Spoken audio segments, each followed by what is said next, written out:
Okay, welcome to the podcast today, and I have a special guest to interview and actually share. I have known him since he was really young. Okay, at the age of I would say 16, fresh out from secondary school. I will share a little bit more details of how I met him. But before I actually share his face to all of you, the audience out there, I have known him for so long, and I've seen him, from a secondary school kid all the way to being an entrepreneur and growing his business over the years.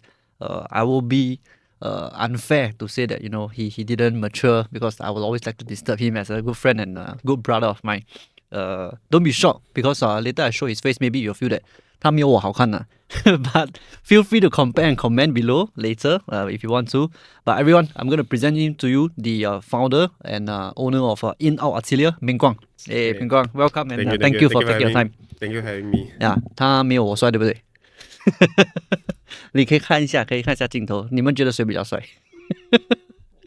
Okay, so I'm gonna ask you a couple of personal questions lah. And before that, of course, I'd like to get a bit more personal with you. So before you come here, what do you do today? Today was a Sunday. Today is a Sunday lah, but 他的 angmo 不好，不用紧的。 Okay, so today Sunday, I was at home. That's all. Yeah, that's all. Watching Netflix and then waiting for time to pass and then make my way to escape. See, entrepreneur. Sunday don't need do anything, man. Just Netflix and chill. Who work on Sunday? I mean, I do lah, but today's special case for him. You see, very honored because he is really busy. I mean, with his business expanding and actually growing, right? I must say, 真的是很忙，所以你抽空出来 really thank you so much.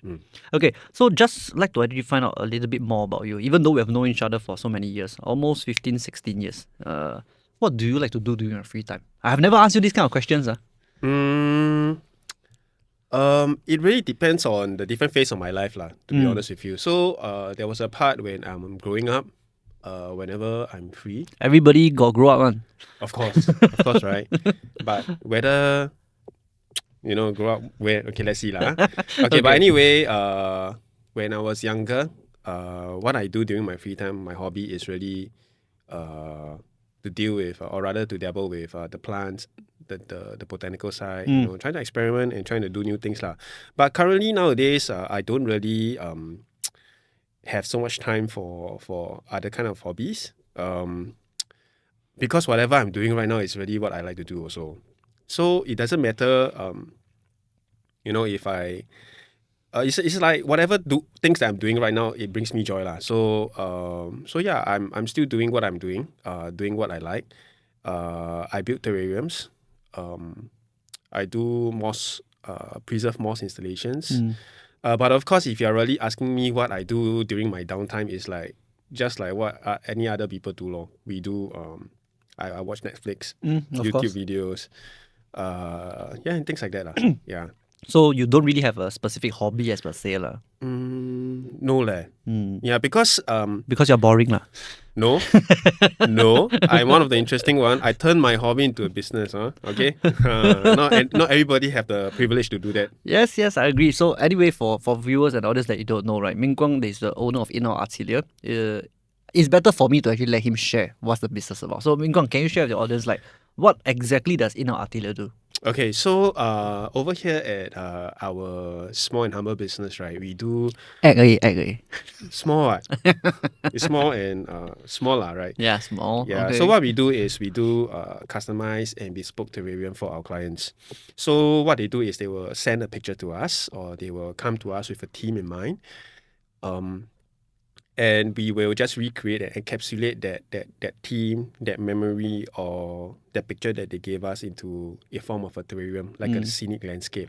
So that is what we normally do on a day-to-day basis. On top of that, we also do preserve moss wall installation, whereby we go to our client's home and then we do a specific kind of design that they want using mosses to kind of like decorate their interior space and also to green up their space lah. So for this kind of preserve moss wall installation, my target audience, or rather my clients, are those kind who like greenery, but they cannot seem to keep them alive. That's one. Number two is, or they just find it a hassle to kind of like maintain them. right? They don't want to deal with the watering. Mm. They don't want to deal with plants dying and then they have to change up the plants. Right. So they come to us and to kind of like have like more like a semi-permanent installation at home whereby they don't have to take care of the greeneries. Now, all these mosses, right, what they do is they look green, right? We can create very beautiful art pieces with them. On top of that, no longer require any form of maintenance. That means you don't have to water them, you don't have to give them a lot of sunlight, or rather no sunlight at all, strictly indoor.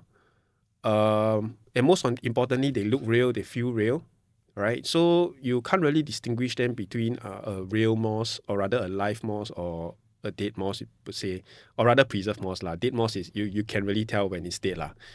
Yeah. So it's basically sustainable, self-sustainable. In a sense, yes, depends on how you want to define sustainable. But over here, it is really for the upkeep.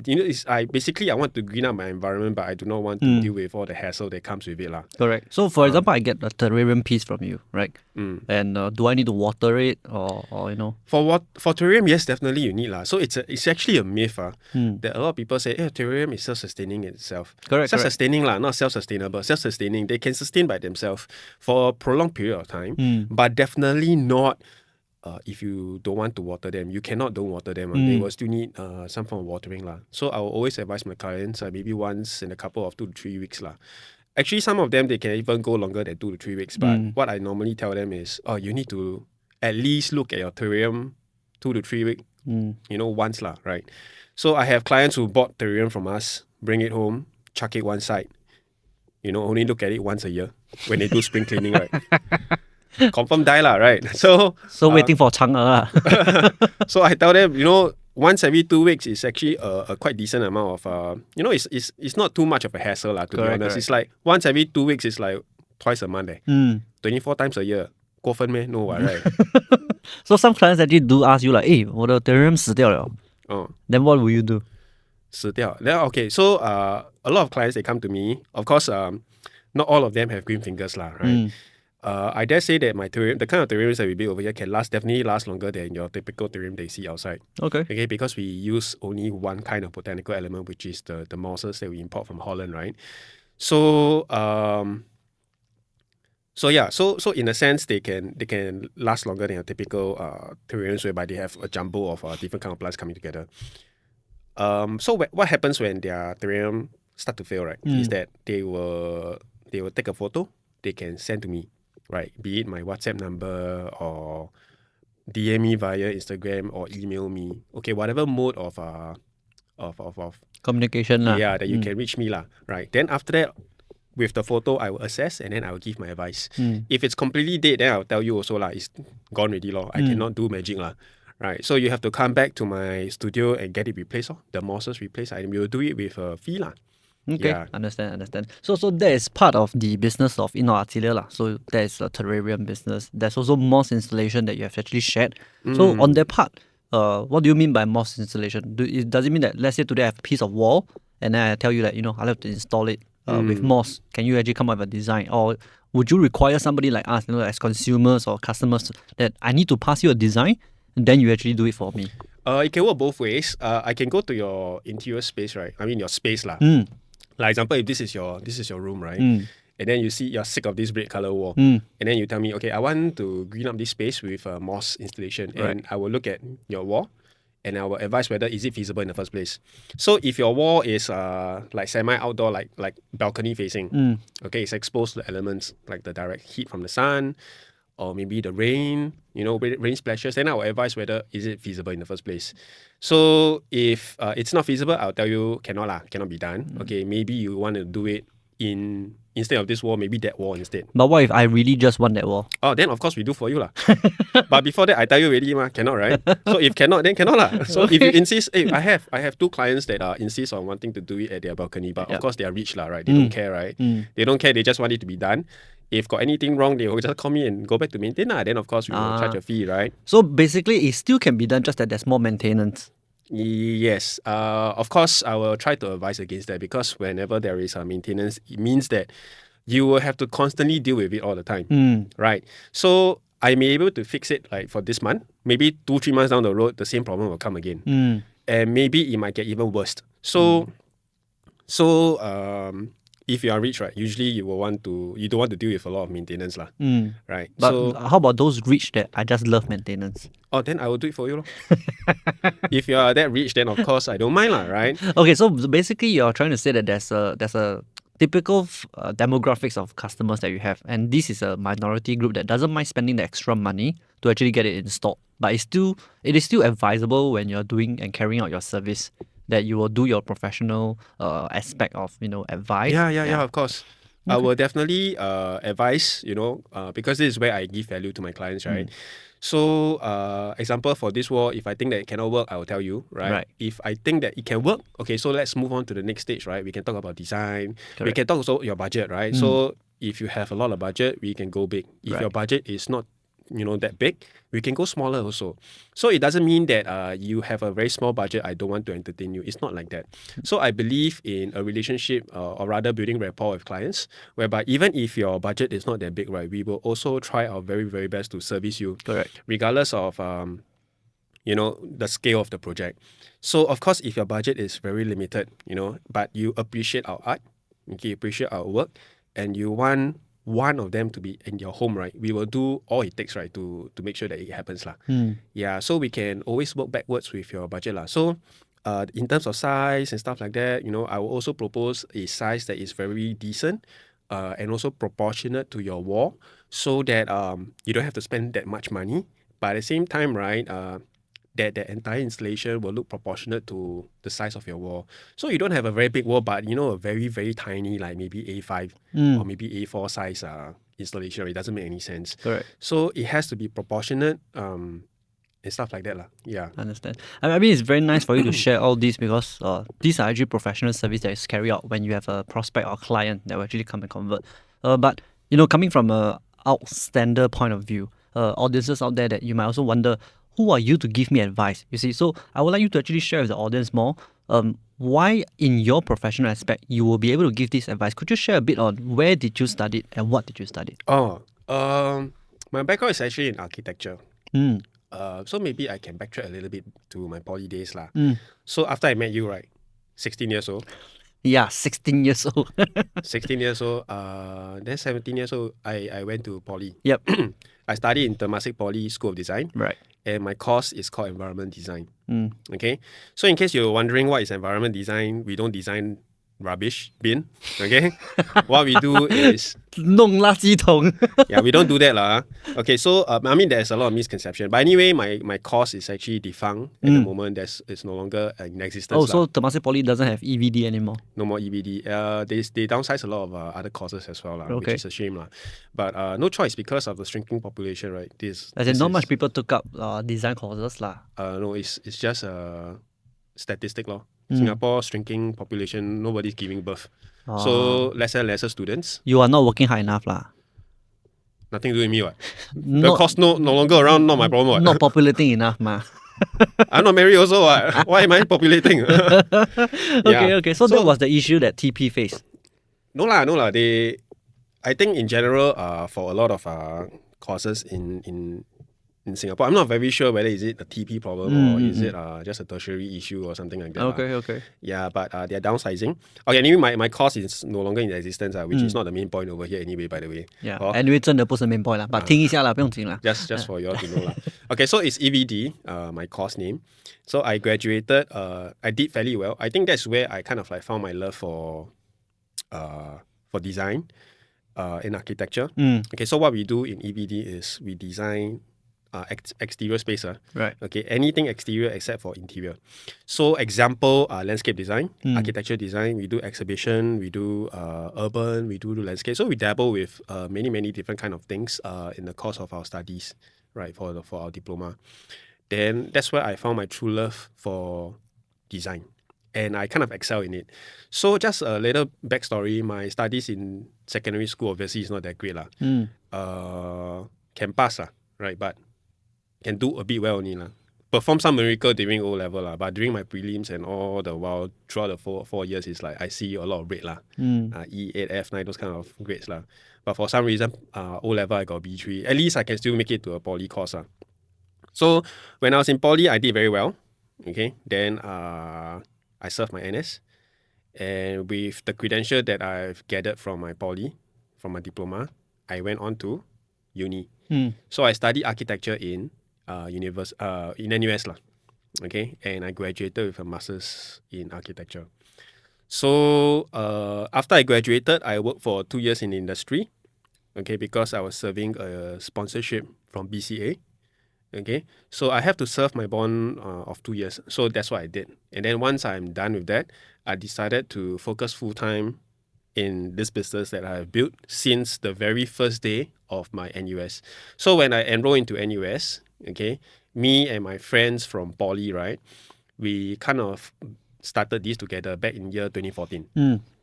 So 2014 was the year that Atelier was born. But we started, just to play one. It's like, friends coming together, we all have our own path. Then it's like we lack of this thing that kind of link us together again. Like in poly, it's like we have assignments, we have school, we have other friends, right? But now once we walk our own path already, we don't have that thing that kind of like link us together. So one day I just say, hey, why not? Let's start a business lah. Then of course the next thing that they're gonna ask is sell what, do what, right? So I say, okay, why not? Let's do terrarium lah. Okay. Back then, when I proposed this idea to them, I already have some background knowledge or experience with terrarium already. And the good thing is in year 2014, right, that was kind of like the first wave of interest, okay, where terrarium kind of like start becoming a trend. Okay, everybody kind of like wants to own one. There Like was Pokemon like that. Something like that. But not so hot lah. Something like that. Because Pokemon people go crazy ma. Correct lor. Yeah. Unfortunately, it's not Pokemon lah. If not, I fought already. So there wasn't a lot of competition back then also. So there's also no other companies that kind of like have established themselves for very long in Singapore. So there was no benchmark, you see. Yep. So whatever we do, okay, we sell. We created Instagram page and then we start to market from there. We go to flea markets and we sell. That's how we kind of like grew in terms of popularity over time lah. Slowly but surely, right? I'm not saying that I'm popular now, but it's just that Humble brag. No, we are not lah, right? But I guess we got attention from there lor, right? Through words of mouth, through the flea markets that we attend. And Instagram, back then Instagram before it was bought over by Facebook, it was so much easier, right? I post anything, confirm got few hundred likes, those kind of things, easy, but now it's different. So that was how we started. Yeah. So I started with building terrarium first. Right. Then after that, slowly I transit to something that is slightly more scalable in terms of our product range. So we started doing more small installation maybe a few years later, Yeah. So that is kind of like my history lah, like how we started lor. Yeah. So I mean, thank you for sharing so much about your whole educational path until you started in our RT Lab. Because before that question was actually how would actually Min Guang be able to advise you because of his credentials, studying in design and then going to architecture. That's the main bulk of his educational journey. And of course, throughout this whole journey that you have had, I would like to actually ask also, was it difficult for you to actually educate people around you, right, about your business and passion? Because not everybody will be like a plants enthusiast like you. As an enthusiast, it's like you walk on the streets. I remember this is what Ming Guang shared with me. He and me were walking down Orchard Forum, okay, to Wheelock Place, and then he pointed up to the tree. Hey bro, 你知道这个 leaf 是什么的吗？我讲哈，什么 leaf? I don't even know. It's like when you watch Wang Lei 公的母的. How would I know whether the leaf 是公的母的? But he knows because he's a leaf enthusiast. So could you share a bit more? Was it difficult for you to start this kind of business that is very passion related? Not many demographics of consumers or clients were actually like that. So was it difficult on your part?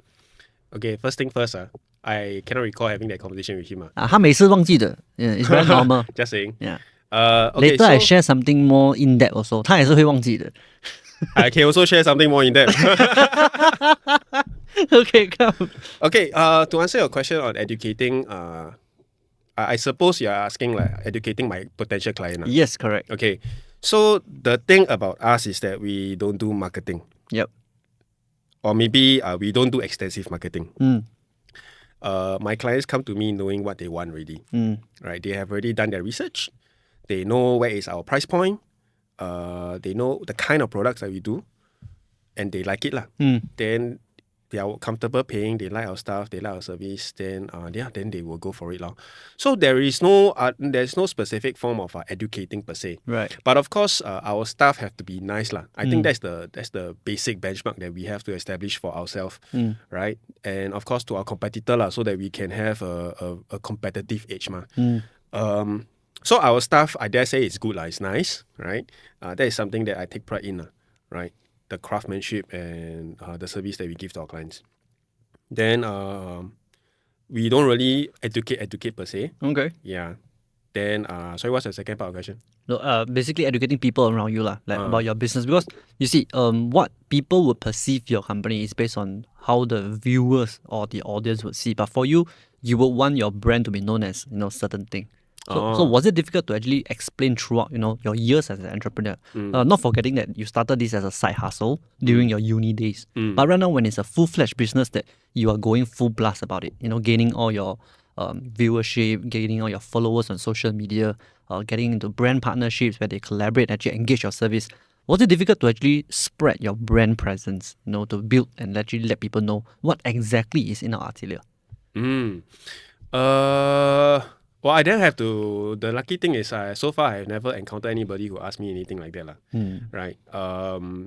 I guess our brand has been around for quite some time already, since 2014, right? So it's around almost 10 years, Yeah, almost 10 years, right? 9 years, almost 10 years, right?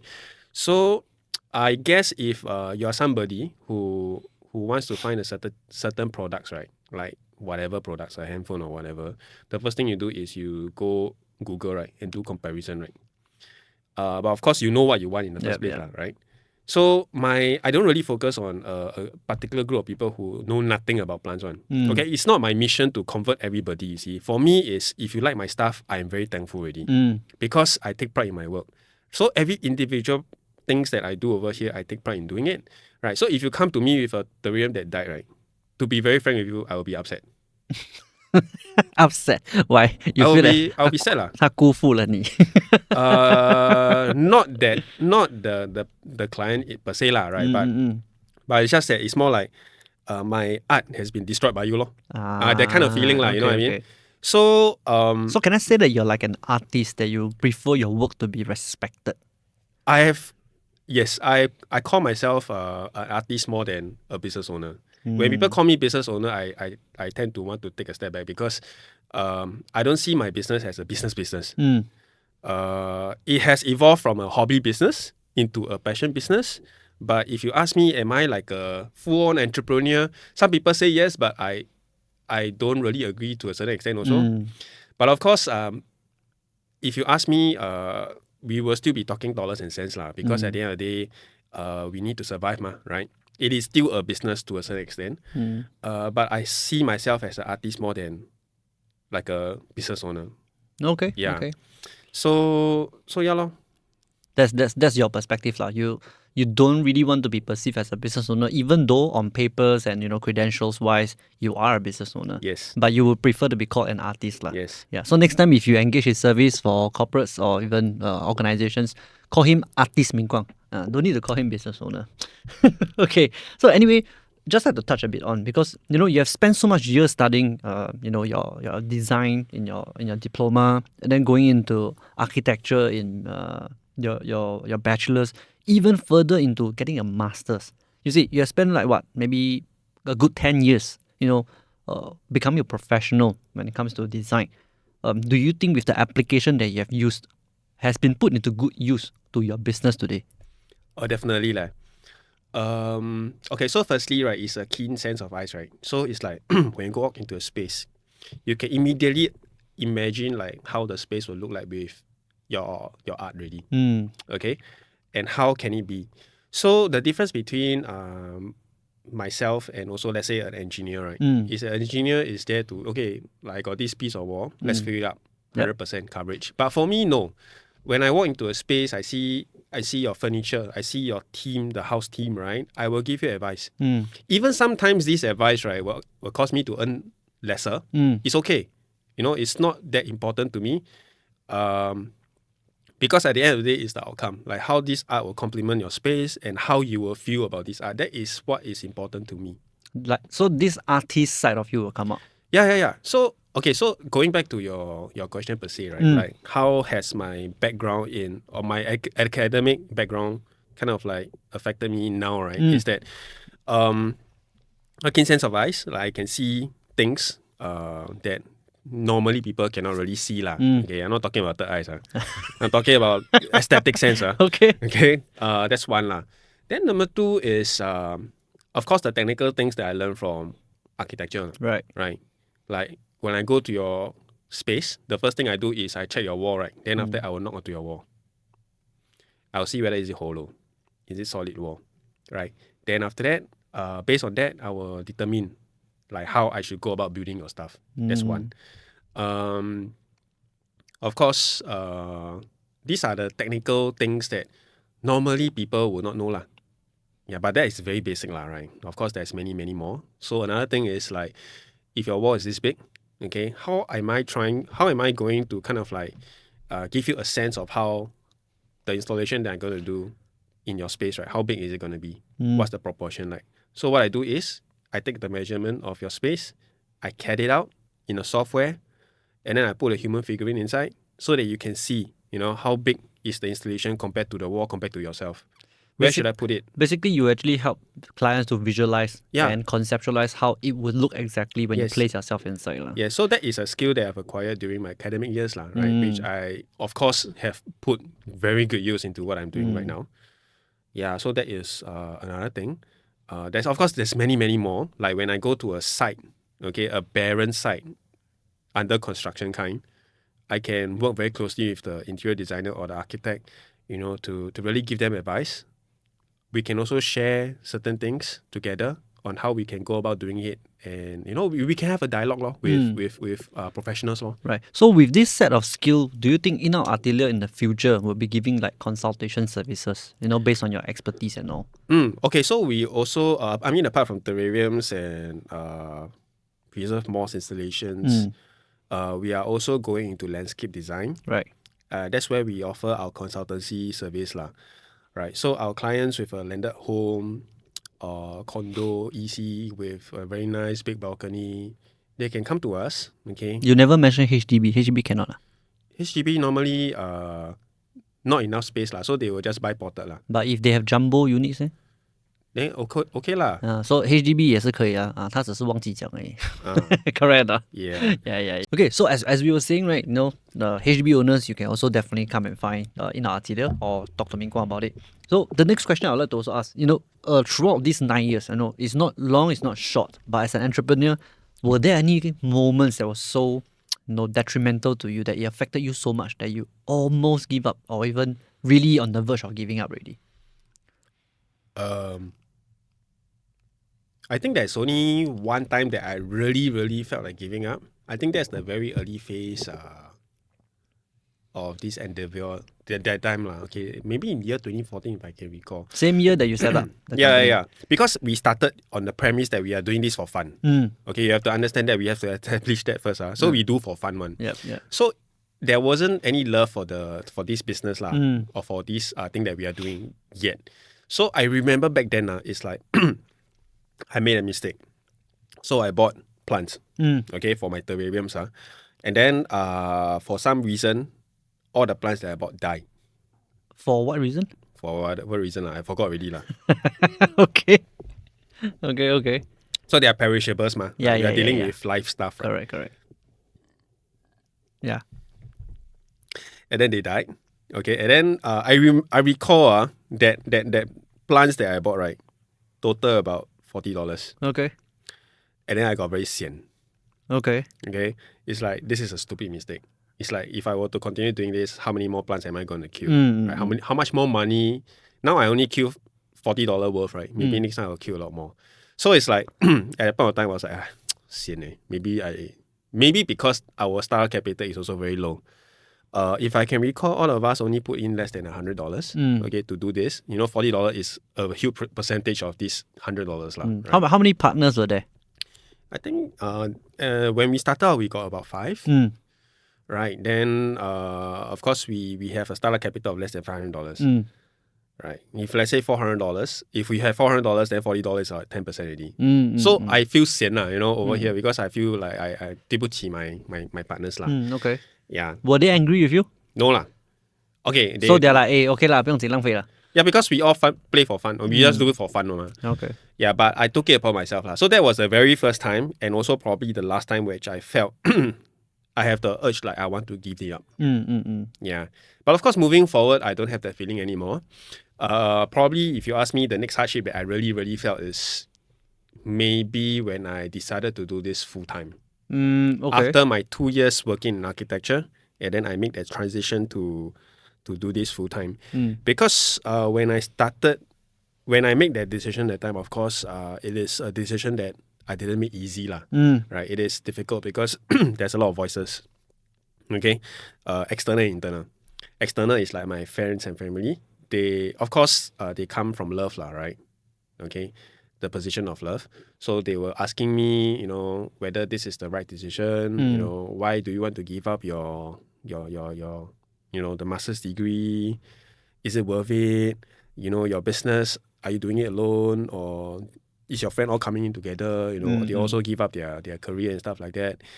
So, by the way, the answer is no lah. But it was So your business right now, you are the only one running it lah. I'm the only one running it full time.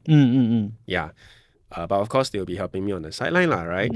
However, that was the external voices that I have to deal with a lot during that period of time. That was before COVID lah. That was before COVID officially started. Then of course there is a lot of internal voice also. Now this internal voice is the killer one. Okay, it is the one that really make it very difficult. There's a lot of self-doubt. There is a lot of conflict. Right. Okay. Because yes, we want to do this, but is it going to be profitable is another thing. I still need to feed myself. Is the money that I earn from Inner Atelier going to be enough or more than what I earn as an architect? Right. So also just to cut you there, because you have completed your masters, right? So if you continue on that path, you will be on a trajectory to become an architect. Am I right? Yes. What would be the expected salary that you would have achieved as an architect? Not as much as what other people are expecting. Yep. I'm not very sure what is there is no market rate one, by the way. Okay. Because when you reach a stage whereby you are licensed, it really depends on your experience. Correct. Right. And I believe it's like how many companies you have jumped in between also lah. Yeah. But what I do know is if let's say I stick with this company A for a prolonged period of time, the duration from me to become a full-fledged architect probably will take the early years is maybe 2.5 years. Okay, to maybe 5 years. Okay, just to clock my portfolio, this and that lah, right? Take my exam, interview and all these things. If I were to continue on, okay, probably I think maybe 5-6K lah, if I'm not wrong. So as a aspiring architect, for viewers out there, if you're actually on this path, to pursue that architect life or architect passion that you dream of, what you're saying is today, if you actually follow this route, not even taking the masters into consideration, but you want to become an architect, you will take at least 5 years to build your portfolio. First thing first, okay, so if you want to become an architect, masters is like the prerequisite. No, sorry guys, 5 years 是 minimal, but 你要有 masters. Normally it's 5 years inclusive of masters lah. Oh, so you can have the masters for 2 years, 3 years, but you must also work in a firm for another 2 to 3 years. Oh, so for us it's for my time lah. Now change already. My time is 4 year bachelors, Okay. 1 year masters. Right. This 4+1 program is included one lah. It's together one. Okay. Unless you probably your bachelors you screw up lah. You don't do well, then you okay. are not eligible to partake in that 1 year lah.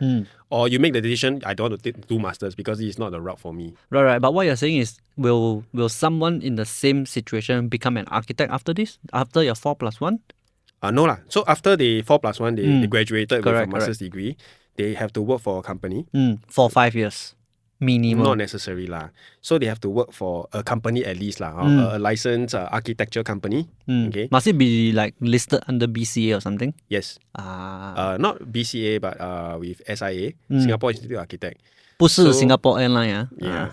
So they basically is to make sure that whatever company you're working with, Correct. you are working under a legit architect lah. Yeah. Esteemed one lah, you know. May not be esteemed lah, just architect lor. 不一定。 Yeah. Okay. Not all architect are esteemed one mah. Yeah. True, Got some true, is true. like whatever lah. Okay. Okay. So anyway, you have to work in a firm.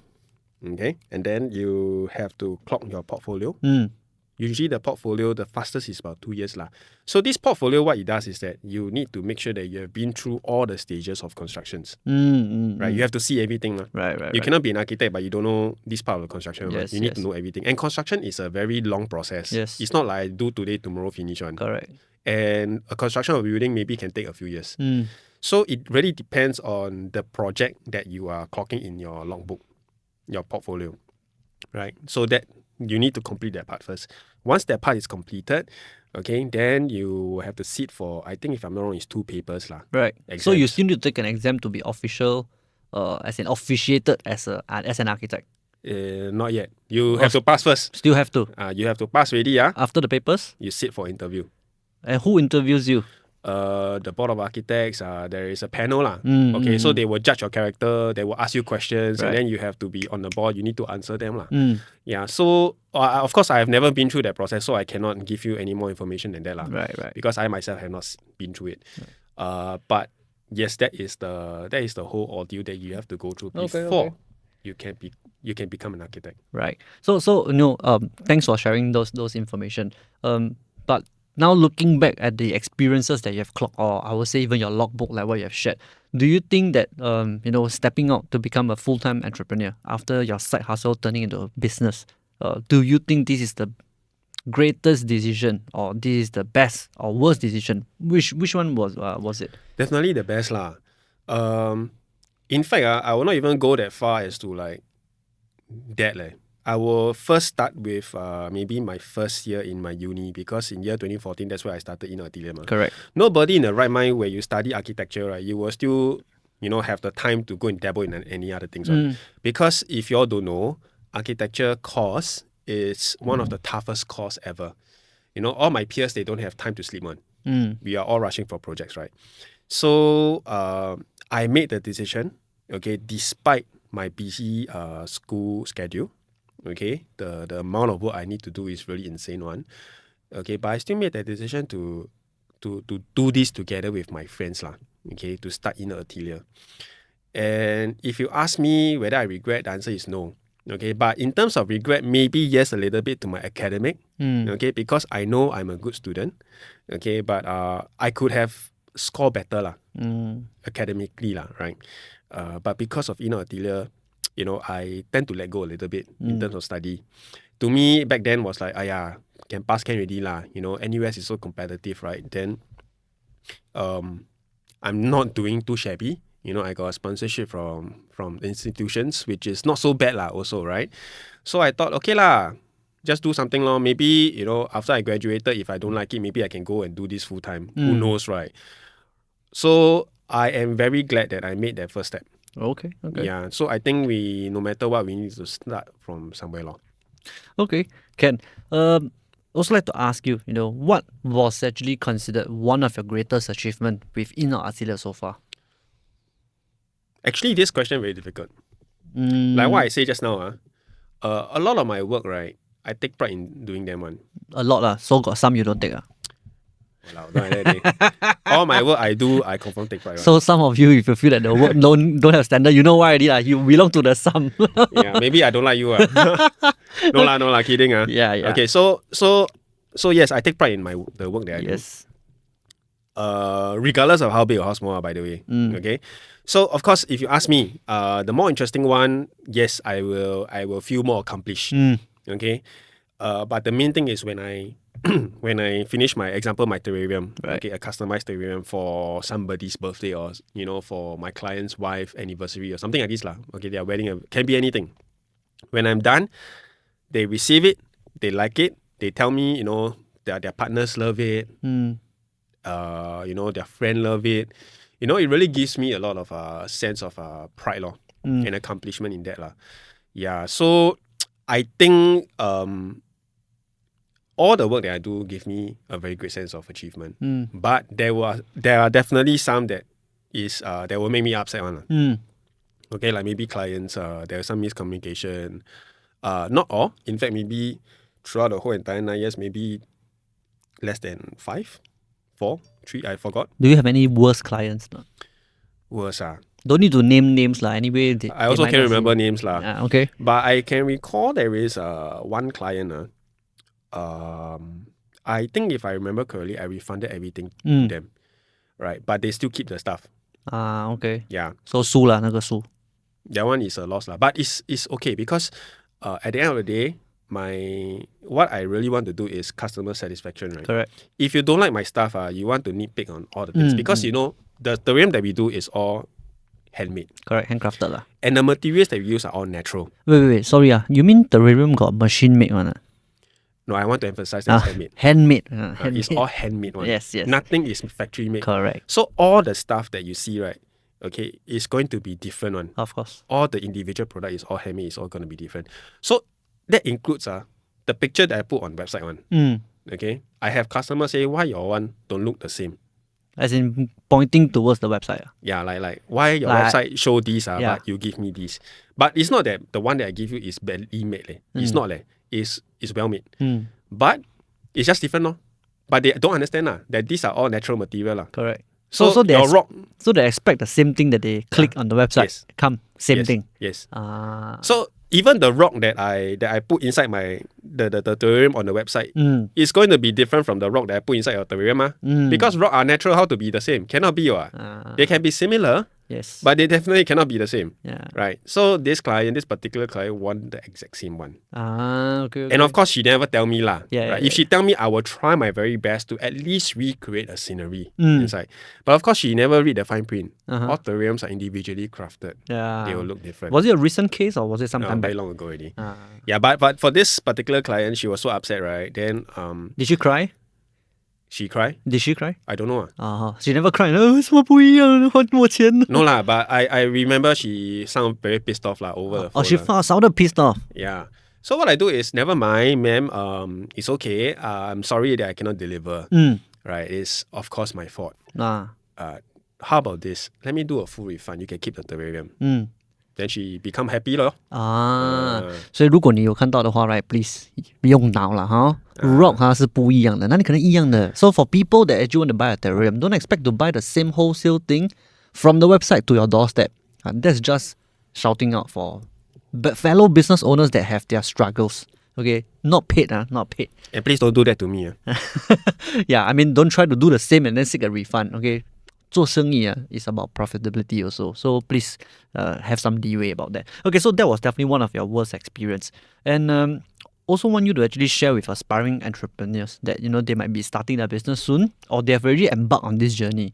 What is one piece of advice that you would like to share with them? Oh, okay. So again, I will not say that I'm very, expert in being an entrepreneur or whatever lah. But I think what's important is you need to firstly love what you do. Okay, I think that's important. Or at least find a purpose in the thing that you do. Okay, that this purpose can give value to people.